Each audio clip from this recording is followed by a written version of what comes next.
बड़ी बातें सुनाती और आखिर में कहती वो हार वाला दिन भी बड़ा अजीब दिन था और मेरे रब की कुदरतों का दिन था, वो भी बड़ा अजीब दिन था। सैयदा आयशा सिद्दीक़ा रज़ियल्लाहु ताला अन्हा एक दिन फरमाने लगी कि तू हार वाले दिन का बड़ा जिक्र करती है, वो क्या दिन था?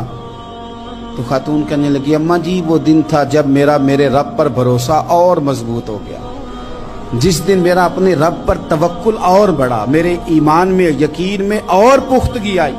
कहने लगी मैं एक घर की कनीज थी, नौकरानी थी। उस घर में एक बच्ची थी जिसके पास सोने चांदी हीरे जवाहरात का हार था। उस जमाने में ना चमड़े के ऊपर लोग हीरे जवाहरात लगाते थे, कई दफा सुर्ख रंग के चमड़े पे लगाए जाते थे।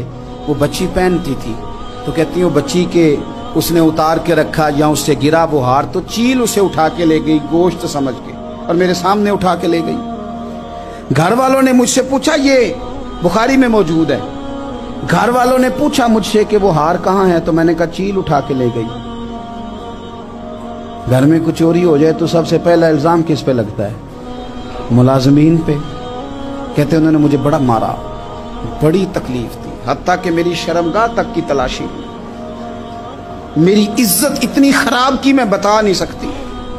मैंने अपनी जिंदगी में एक वाकया देखा, एक अमीर घर में चोरी हो गई, मुलाजिम को इतना मारा कि वो चारपाई पे पड़ गया।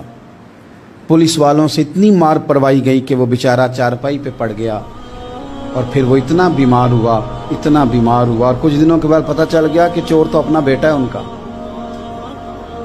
फिर उसका इंतकाल हो गया। अब वो सेठ साहब और घर वाले आके ना मरने वाले के कान में माफिया मांग रहे हैं, कान में। तो मैंने उनसे फिर कहा था कि ये तो अब चला गया है, तुम्हारा जोर चलता था ना तो तुमने कानून खरीदा और तुमने इसे जितना हो सका तुमने इसे मार पड़वाई।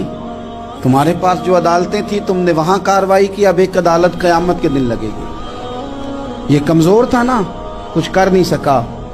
मेरे नबी पाक सल्लल्लाहु अलैहि वसल्लम ने फरमाया, सुन लो, अगर सींग वाली बकरी ने बगैर सींग वाली बकरी को तकलीफ दी होगी ना तो क़यामत के दिन उसे भी बदला देना पड़ेगा कि तेरे पास सींग थे और तूने इसे मारा था।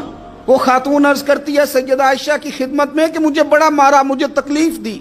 मैं कह रही थी कि मेरे सामने चील ले गई है, पर वो नहीं मान रहे थे। अम्मा जी उन्होंने मुझे बड़ा मारा।